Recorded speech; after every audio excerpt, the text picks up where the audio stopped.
What's up, everybody? Welcome back to another episode of Axel's Analysis. As always, I'm the man too cheap to make up his own name, so that is still an Axel Mulligan.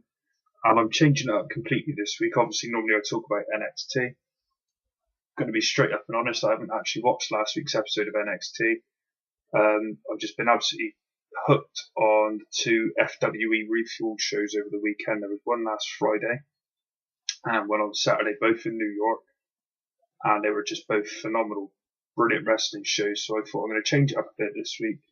I'm going to do two episodes. I'm going to do one for night one and one for night two. So that's the reason why this week's show is so late. Obviously, I normally put it out on a Saturday or a Sunday. It's Tuesday the 7th of October, and I'm 3-4 days behind where I normally am. But I just wanted to sort of, I really enjoyed both shows, you know. Night two, which I'll get to either Thursday or Friday of this week. Night two, I would put that in my top 5 shows of the year, easily. I would actually probably put it about number 3, number 4. Night one, not quite as good, but still a good show nonetheless. I'd have it in my top 10 easily. Not quite good enough to make the top 5, but there wasn't that big marquee match like we had for night two. But I'm going to cover night one first, which, as I say, was a brilliant show in itself. It's Family Wrestling Entertainment, FWE, and it was my first two FWE shows that I've ever seen. Night one was a free show on YouTube, and I sort of caught part of it probably about an hour or so before the end of it. But it was about 3 o'clock in the morning over here in the UK, and I was falling asleep basically. So got onto YouTube the next day, downloaded it, watched it, loved it. And I thought I've got to have some in night two as well. So I paid it was $14.99, so that works out in UK money about a tenner. Well worth the money, and I probably would have paid a few more quid to watch it, to be honest with you, because it was just a brilliant, brilliant show. You know, indie wrestling's a good little alternative to either TNA or WWE. I mean, I don't watch TNA these days. I don't watch WWE these days. Not as a rule, just sort of, I go through phases where I fall out of it every so often, but obviously I've always watched NXT. But indie wrestling's a great alternative, you know, FWE, PWG, CZW, obviously Ring of Honor as well. But no, it was a really good couple of shows, really fun, enjoyable to watch. So yeah, the first match on the card, it's when I believe when the show comes out to DVD, this match won't be on there because you had two TNA guys. It was Colt Cabana versus Eric Young and Robbie E. And it was a really good way to kick off the show. You know, you had your typical comedy stuff from Colt and EY, and Robbie wasn't sort of into the comedy stuff, which you'd expect, even though he's sort of got a comedic kind of gimmick, I suppose. It's more of a serious comedic gimmick. He basically tried to get EY and Colt to turn on each other at the start of the match, and that obviously wasn't going to happen. But it was a really good fun match. You know, there was a part at the start of it where EY and Colt were sort of hitting the ropes and crossing past one another until Colt sort of, on 2 occasions in the match, he sort of stopped EY in his tracks and just went stop, held his hands out to say stop, and it was brilliant. You know, Colt Cabana, in my opinion, it's a shame that he's got this comedic kind of character about him, because he really is an entertaining wrestler. He's not just a good like comedy value, good for comedy value. He's a really good wrestler as well. I met him last year at a TCW show here in Bristol. Really good guy, like really nice guy. That was the same show where I met Adam Cole. Really nice guy, you know, very down to earth. Keeps the conversation flowing, which is good. You know, you hear a lot of stories about wrestlers who just sort of quite dismissive with fans, but Colt sort of seemed to keep the conversation going and just sort of had a good time. And it was, you know, it was a good show. Colt didn't pick up the win in this one though. EY got the win. Colt just did a bouncing splash to Robbie off the top rope, sort of bounced off his feet and landed a splash.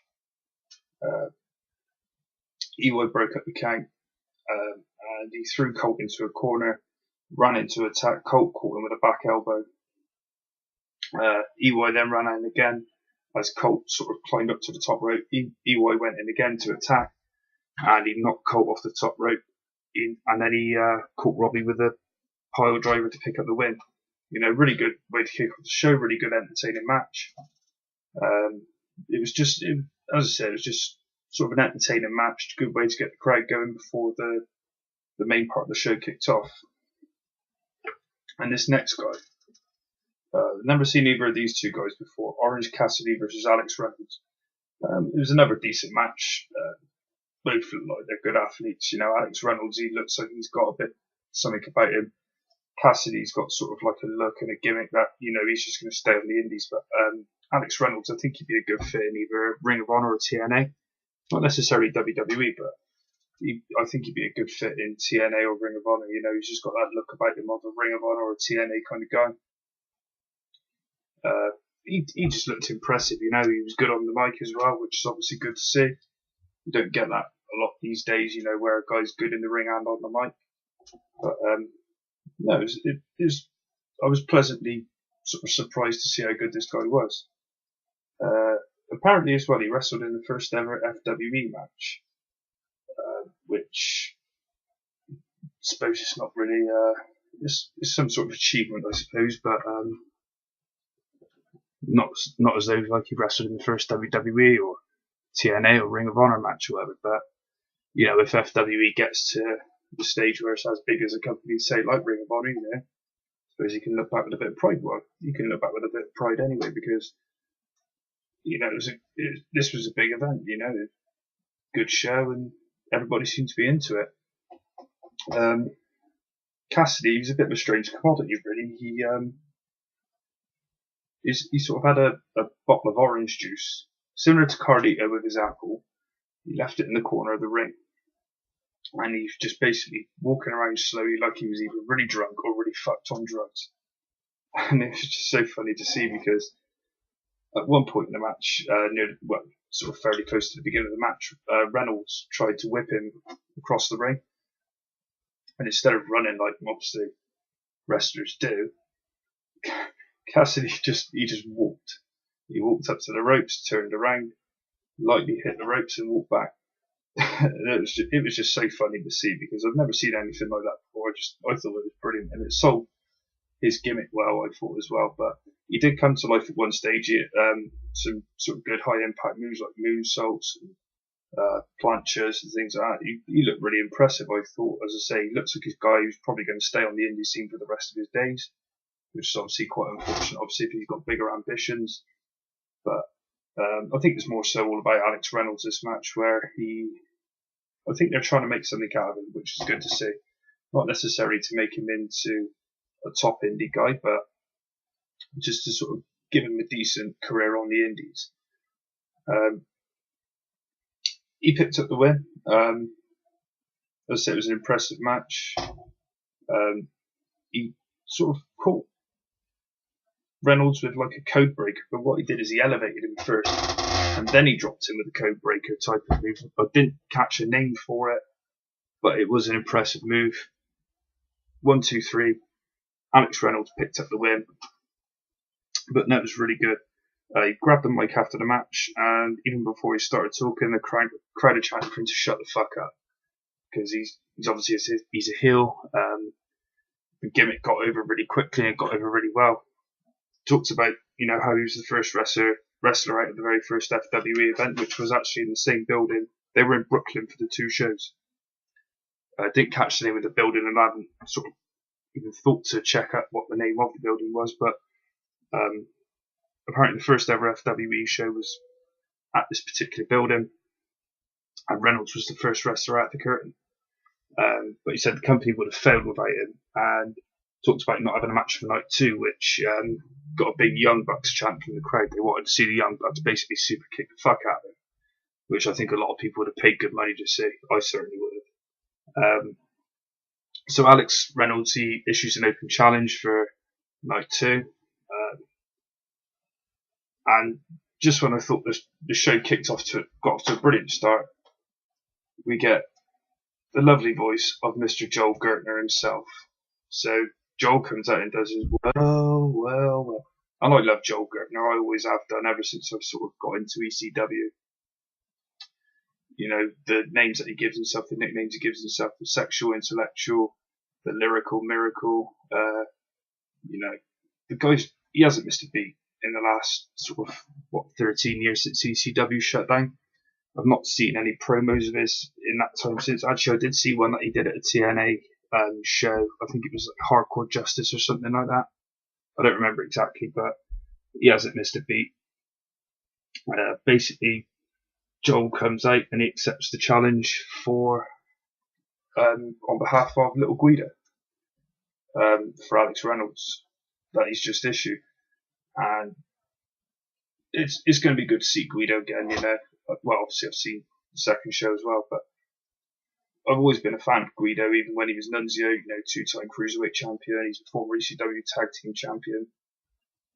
Good wrestler, he always has been.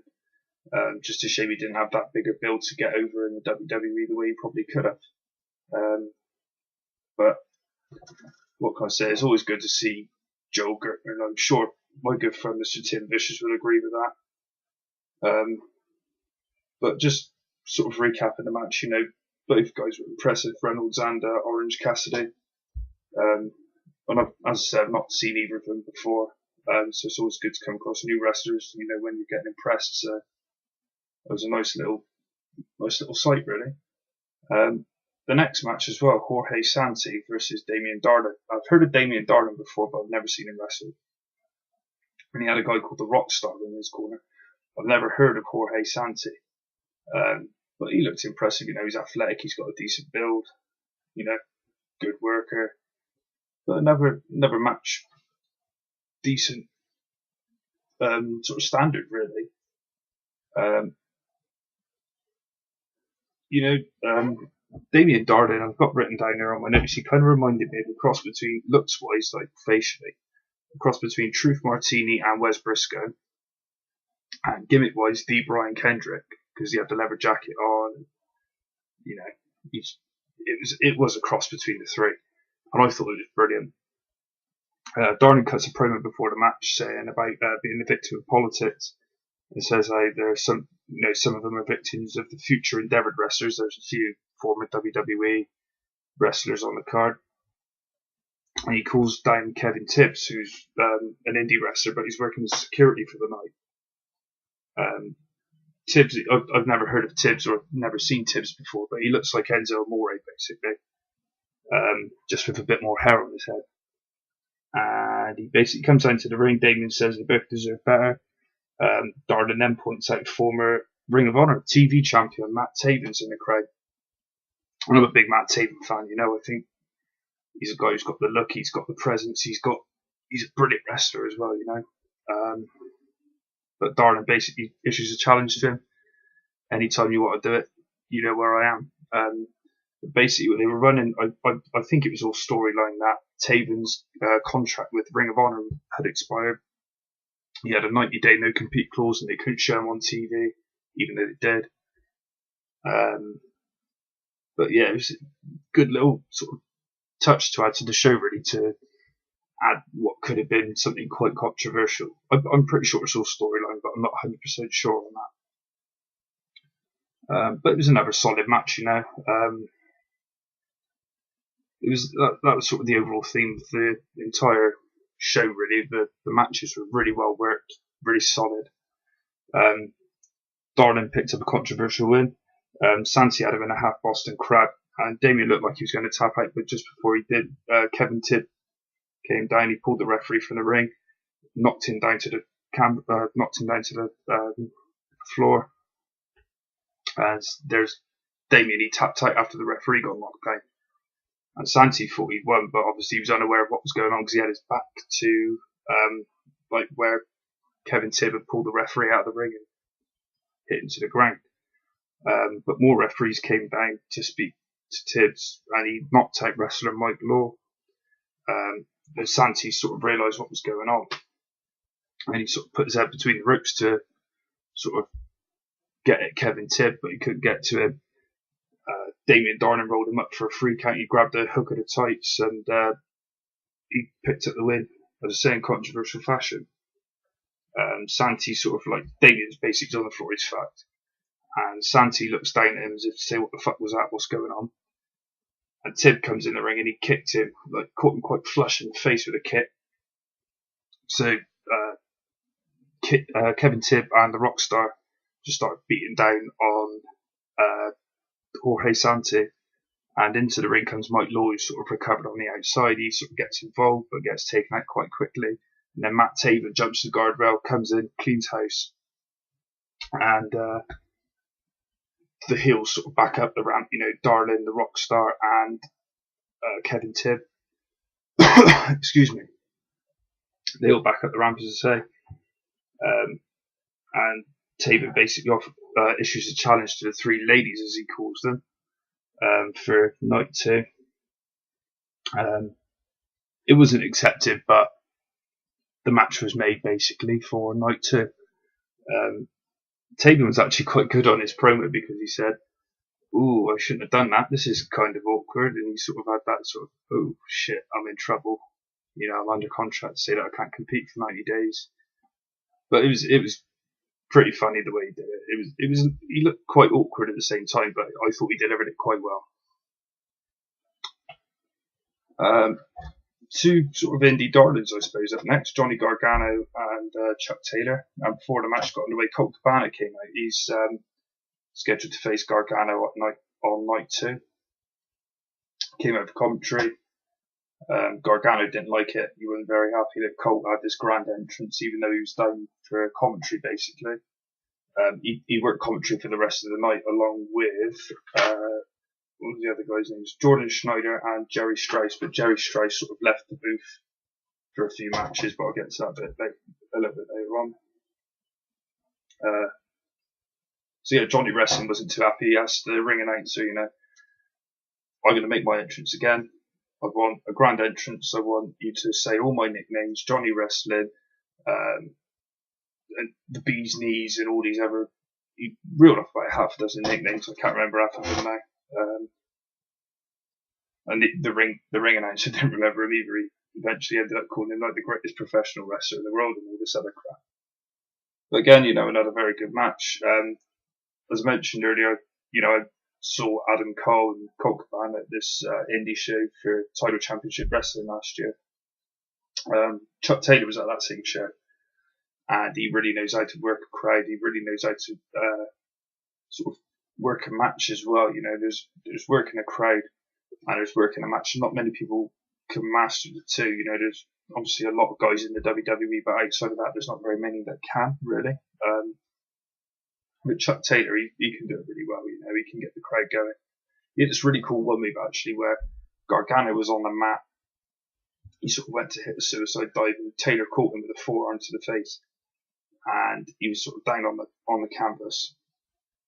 And Taylor climbed up onto the apron, and he sort of slowly lifted himself over, and sort of, I suppose it was like a senton in a way, but he sort of did a handstand over the top rope and landed back first, kind of like a slow version of a helo, maybe what Eddie Guerrero used to do. But I thought it was really cool, and Colt thought it was really cool as well, actually, because Chuck Taylor had sort of control of the match.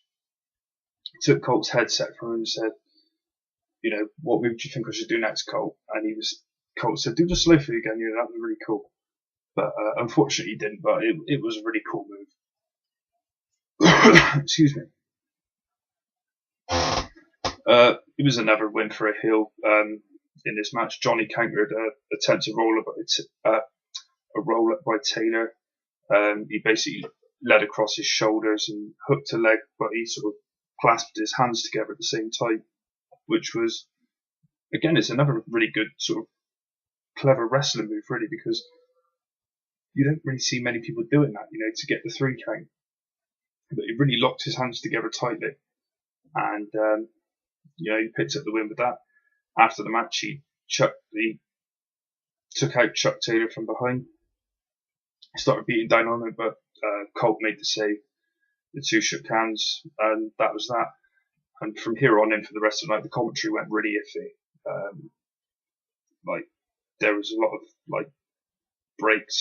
They had some technical issues. So it didn't sort of take away from the enjoyment of the show, but the commentary really added to it. Like after this moment when the commentary was on, it really added to the matches, and before that point.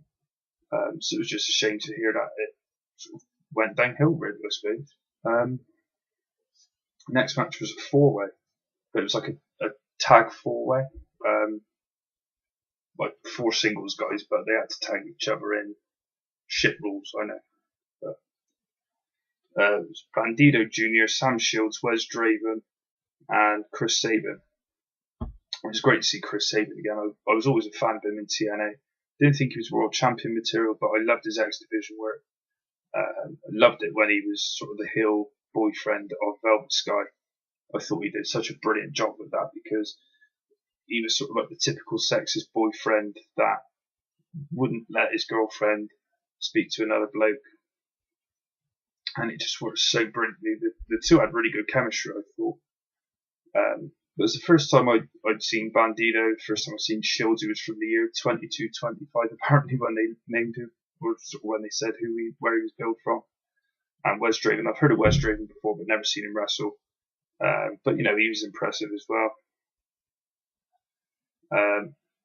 Again, another good match for very athletic guys.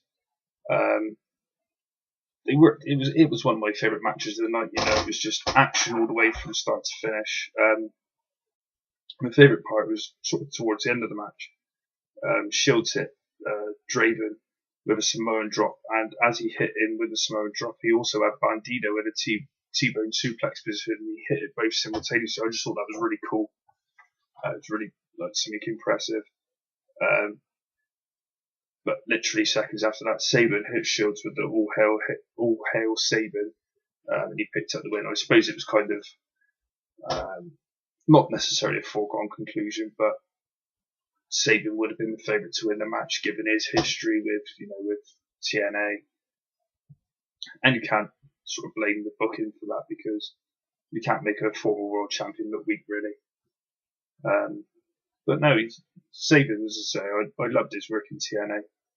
Shame things didn't really work out for him there as a world champion. I didn't think he was world champion material, but as I said before on the show, I like to be proven wrong. Unfortunately, Sabin couldn't prove me wrong. Tag team championship match, or it wasn't initially supposed to be a tag team title match.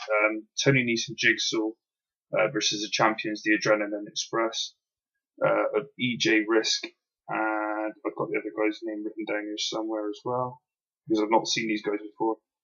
EJ Risk and VSK. So never. I've heard of these guys, like the name the Adrenaline Express, but I've never seen them. But it was initially supposed to be non-title, and Tony Nese basically goaded the Adrenaline Express into putting the titles on the line. Smart move, Tony. The Adrenaline Express, they were on the back foot for the early part of the match, as you'd expect. They were the heel team. And they tried to bail with the titles, but they were stopped in the entranceway by the Young Bucks, who sort of basically threatened to super kick the shit out of them. Their Young Bucks are actually on the main event for the card, but I'll get to that later on.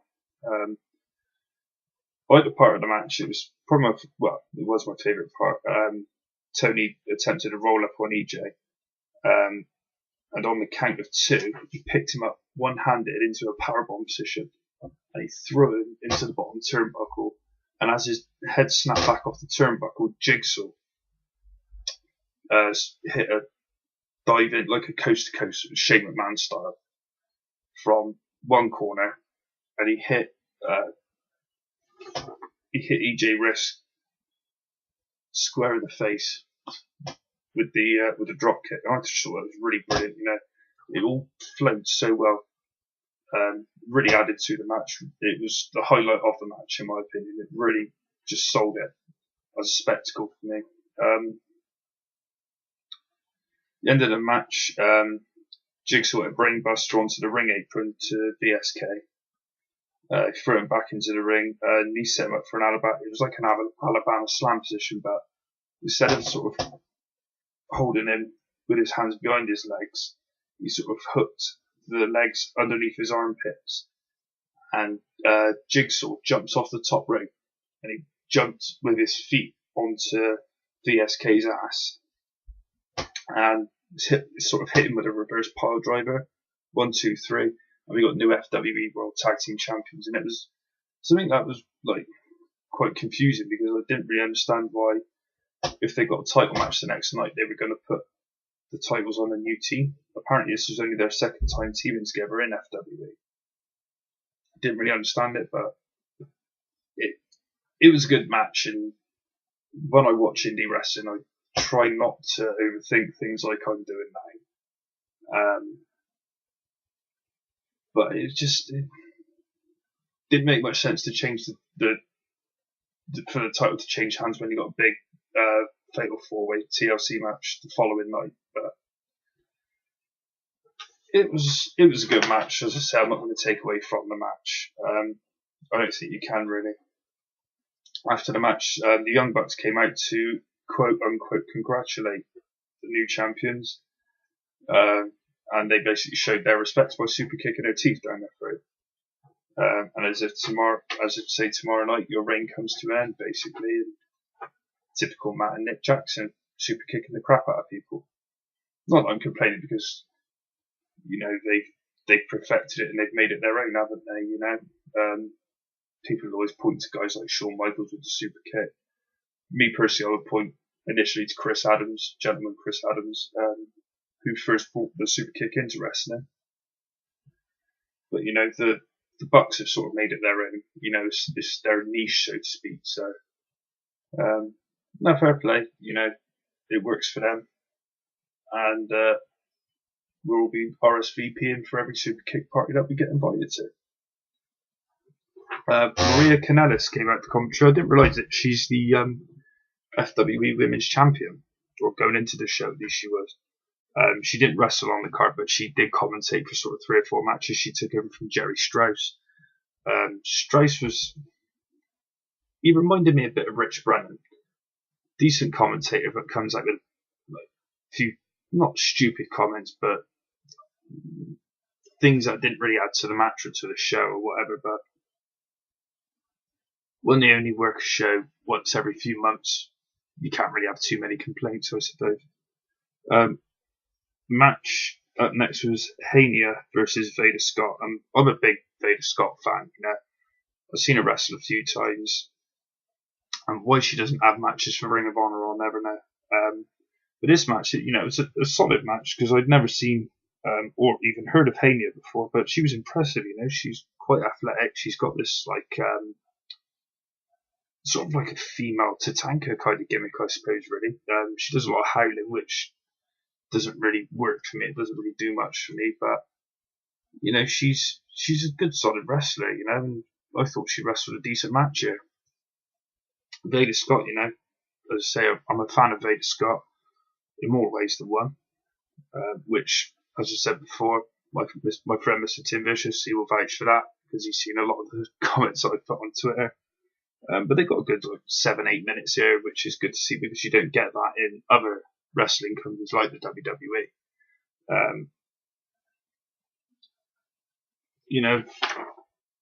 It was just something refreshing to see, because you've got 2 women here who can actually wrestle, whereas in the WWE, I'd hate to keep comparing this to the WWE, but that's all I can compare it to, really, because you don't get women's wrestling in Ring of Honor.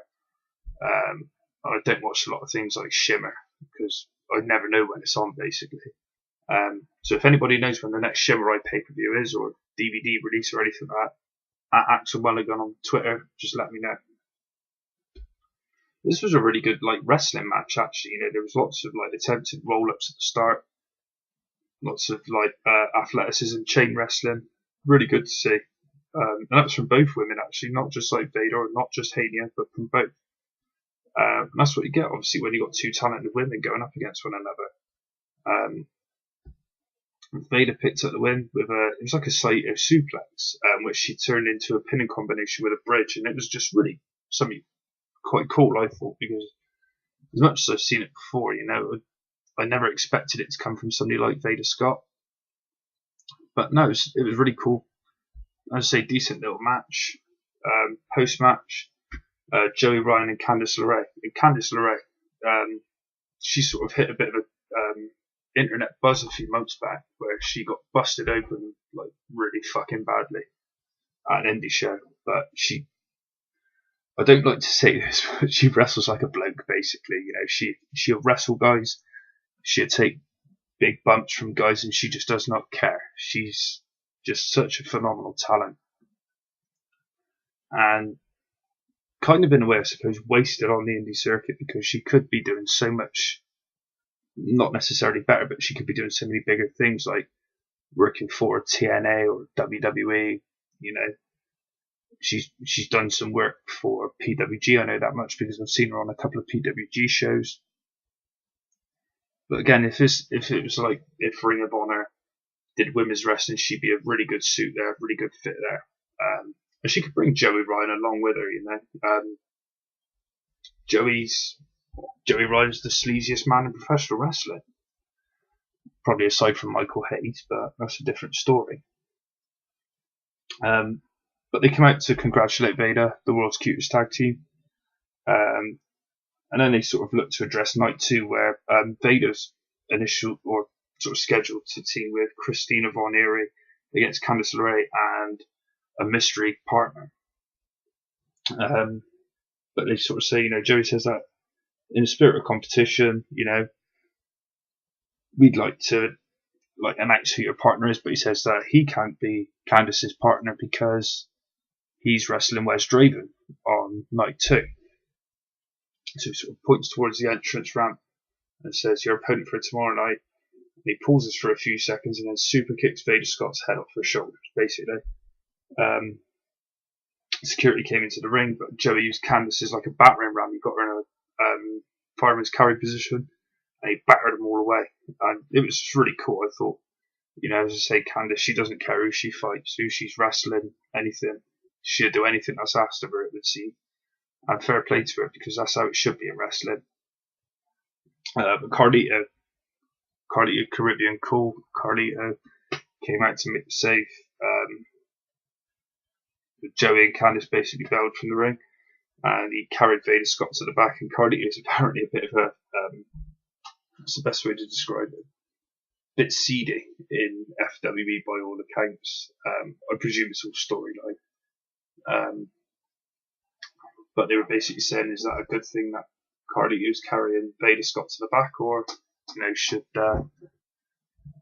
should somebody else have helped her back? But no, it was cool to see Carlito. He's in the next match against Drew Galloway. And Drew comes out to the ring, gets a chance of 3MB and the Chosen One. He gets the crowd fired up. Jokingly said it probably wasn't a good idea leaving Carlito with an unconscious girl, and urges the crowd to call 911. And he gets a 911 chant going in Colt Cabana. He turned around to Jordan Schneider and he said, should I call 911? Should I call 911? I got my phone, I called him. And he's like, no. But that was pretty funny. Carlito comes out. He's actually put on a lot of muscle over the past few years. I can't remember how long ago it was he left WWE now, but he's actually put on quite a bit of muscle. He's looking sort of quite hench, really. Carlito says how he gave Vader CPR backstage, and that drew a big laugh from the crowd. That was quite funny. This was probably my favourite match of the night, because it's two guys from the WWE. Carlito obviously a little bit longer back than Drew. But I was a big fan of both in the WWE, and I always thought that they should have done more. Carlito was a fantastic athlete, he was a fantastic wrestler, but apparently he was quite lazy. Excuse me. But yeah, apparently he was quite lazy. Drew, on the other hand, you know, he worked hard.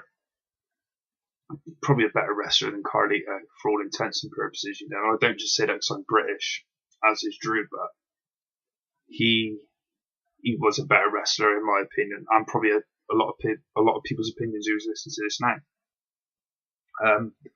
But so it's my favourite match of the night. I've not seen Carlito wrestle since he left the WWE, so it was a nice sort of thing to see him there. But you know, Drew showed why WWE made such a big mistake in letting him go, because he was phenomenal. He really was. And it also showed that they made a mistake in not using him to his full potential, I thought. Especially over the last couple of years after like the Chosen One gimmick sort of wore down and he joined 3MB. He was just too watered down. But this match showed what Drew Galloway is all about. You know, he wrestled a really competitive match at high intensity. There was nothing like flash, if you will, in the match, but it was just a very well worked match between two brilliant professional wrestlers, in my opinion. Drew picked up the win. Basically, Carlito went for his back cracker, which Drew countered with what Colt Cabana called a nutcracker. And then he turned around and caught him with another nutcracker. Obviously a low blow. But the referee had his back turned because basically just before that, Galloway picked up Carlito's apple. And as he went and spit it in Carlito's face, Carlito ducked and he got the referee in the face with the apple. And he followed that up with a double underhook DDT, or for WWE purposes, Future Shock DDT. 1, 2, 3 picked up the win. The crowd wanted Galloway to cut a promo after the match, and he got them all quiet. He had the microphone in his hand, he was on the ring apron, and he got them all quiet, sort of told them to sort of calm down. And as he looked like he's about to talk, he put the mic down and walked off, and it was brilliant because it got really good heat.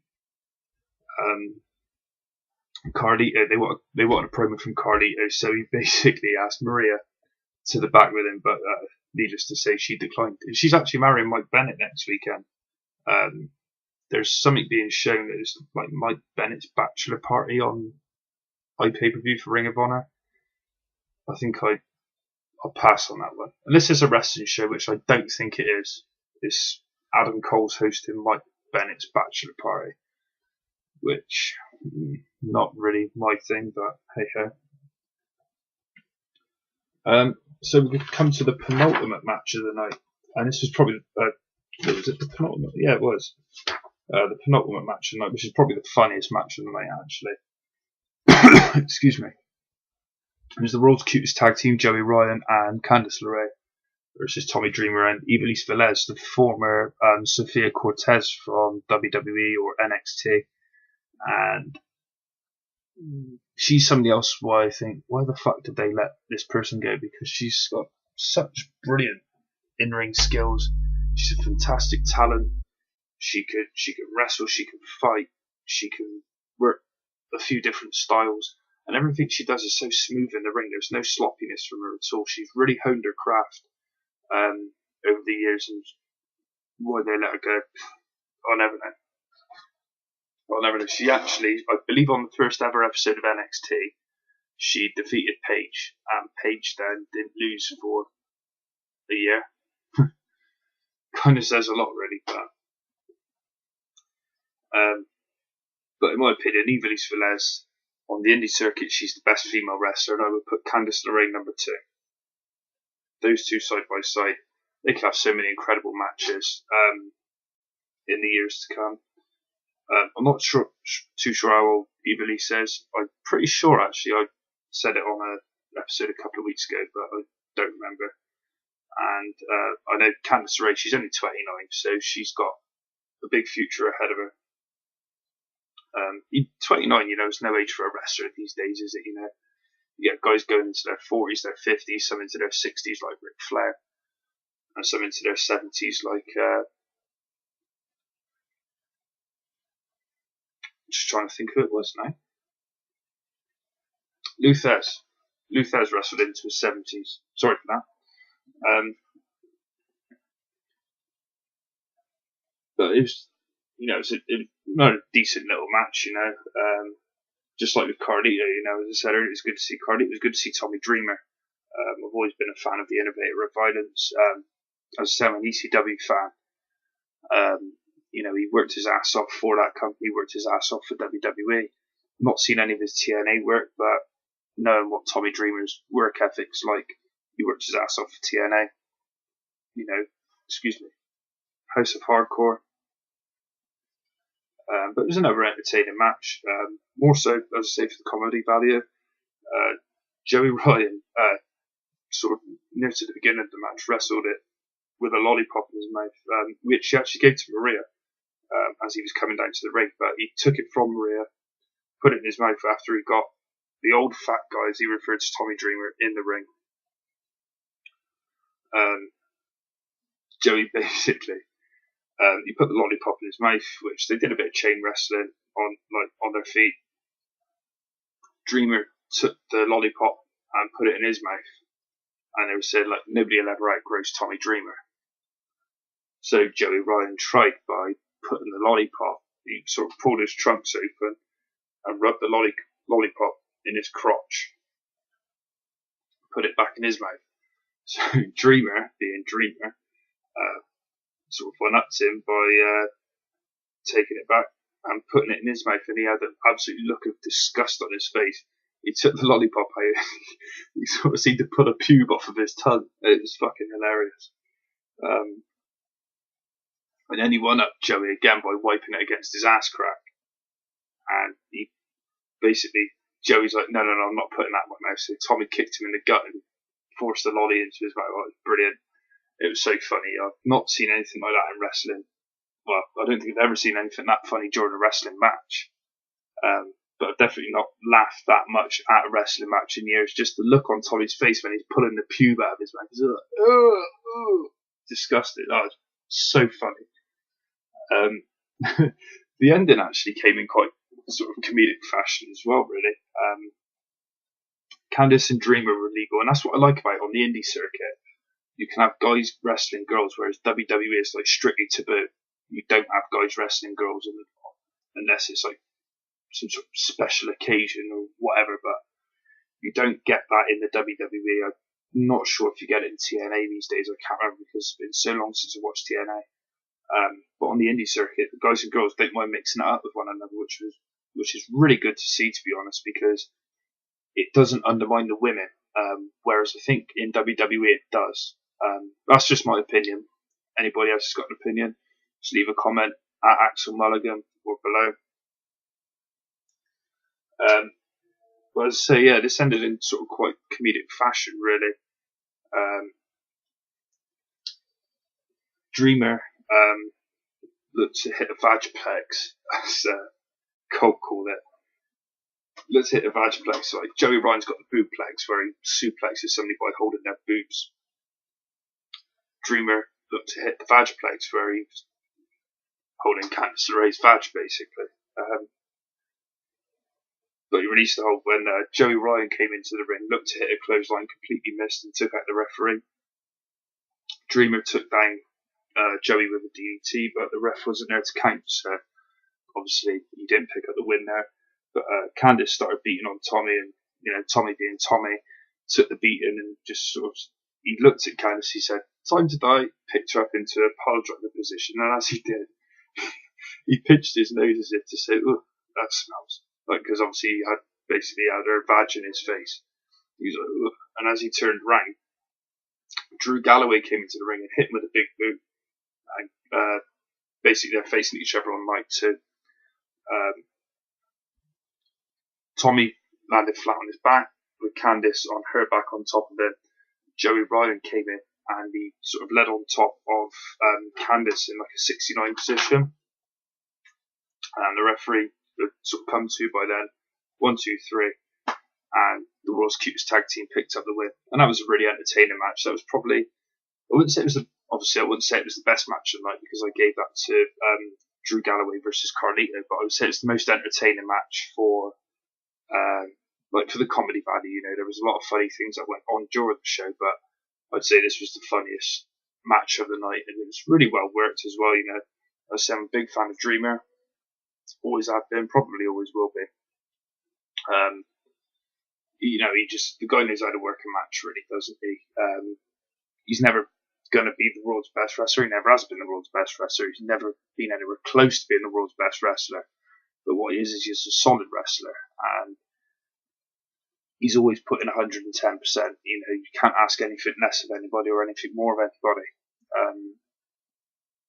But if you don't respect Tommy Dreamer, you don't respect professional wrestling. That's just my opinion. Main event time. And it was the Addiction, Frankie Kazarian and Christopher Daniels, formerly known as Bad Influence, versus the Young Bucks. As I mentioned earlier, they were in the main event. And it was a brilliant main event. Probably two of the top 5 tag teams in the world right now. I'd put the Young Bucks number 2 behind Red Dragon, and splitting the Young Bucks and the Addiction, splitting them, the Time Splitters from New Japan. It was just a little taster for night 2 more than anything really. I thought this match. It wasn't a bad match. Probably just about main event caliber, I would say. But the chemistry between the two teams is like it's important to have good chemistry between yourself and your opponent, or yourselves and your opponents in tag team, for the sake of tag team wrestling. But it was a good match. Lots of double team moves. A few high spots. Good to see. It was like a Ring of Honor tag team match, really. Lots of like near falls and things like that as well. But more importantly, like I said, lots of solid chemistry between the two teams, not just as opponents, but as partners as well, which you can expect that, Matt and Nick Jackson, obviously brothers.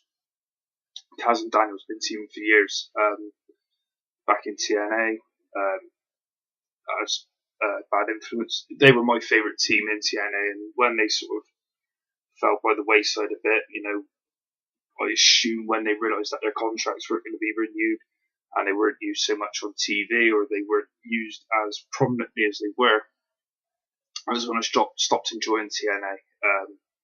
And like when AJ Styles left as well, TNA didn't work for me after that. And same with Sting as well. When he left, it was just that killed it for me. But Kaz and Daniels, they were always entertaining as heels, but it's good to see now though that they're working as faces. Because I always thought TNA could have just turned them face like that, and everybody would have loved it, but they never did it. I don't understand why, because they could have been, they could have just been so much bigger than what they were as Bad Influence. But obviously, it wasn't to be for them in the end for TNA, or with TNA rather. But they've always been entertaining. I remember when they came over here, I believe it must have been like January, February of last year, and they did a show in Manchester for TV. And Daniels, the first thing he did was called the crowd a bunch of wankers, which I've never heard an American call anybody a wanker before.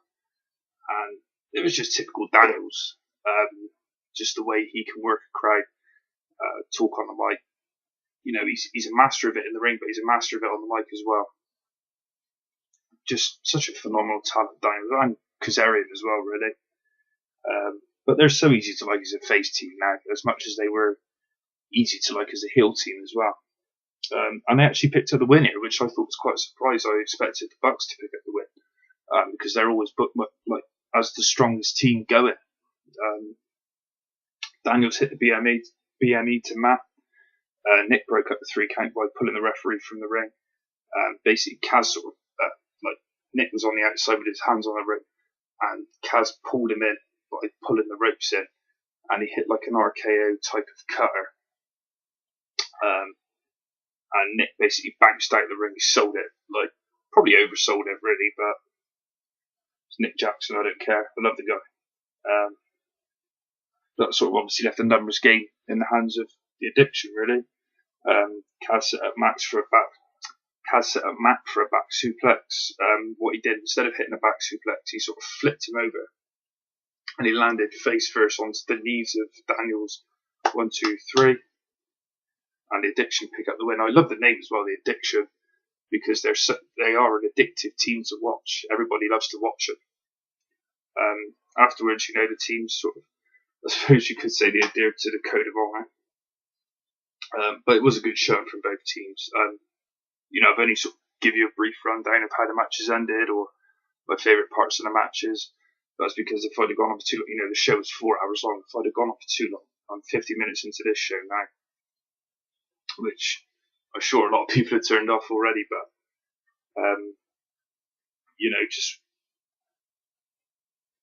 it's just like a little basic review, just a snippet of what the show was like. But after the match, they sort of, as I say, they adhered to the code of honour. the Adrenaline Express at the ring to attack, and basically the brawl was expanded when the new tag team champions hit the ring as well. You know, Jigsaw and Tony Nese, they came out.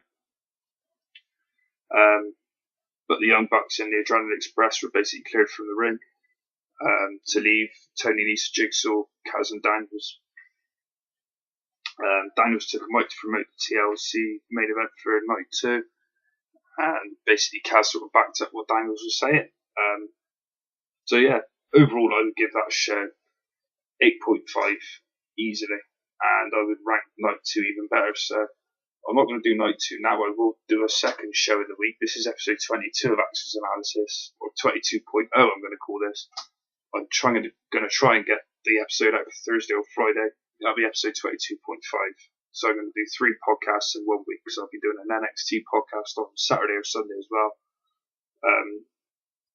But yeah, what I'll do is I'll go through now the announced matches for night 2.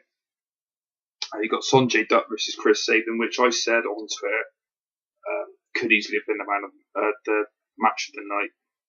Johnny Gargano versus Colt Cabana, Tommy Dreamer versus Drew Galloway, Maria Kanellis versus Ivelisse Velez for the FWE Women's title, Little Guido with Joel Gertner in his corner versus yours truly, Alex Reynolds, and the tag team title match, the Young Bucks, the Addiction, Adrenaline Express, and the new champions Jigsaw and Tony Nese TLC match. And if you've not watched it, I say this a lot, if you've not watched this match, you have missed a fucking treat, because get over to rfvideos.com, buy the iPPV, $14.99, or as I say, it cost me like a tenner because of the exchange rate.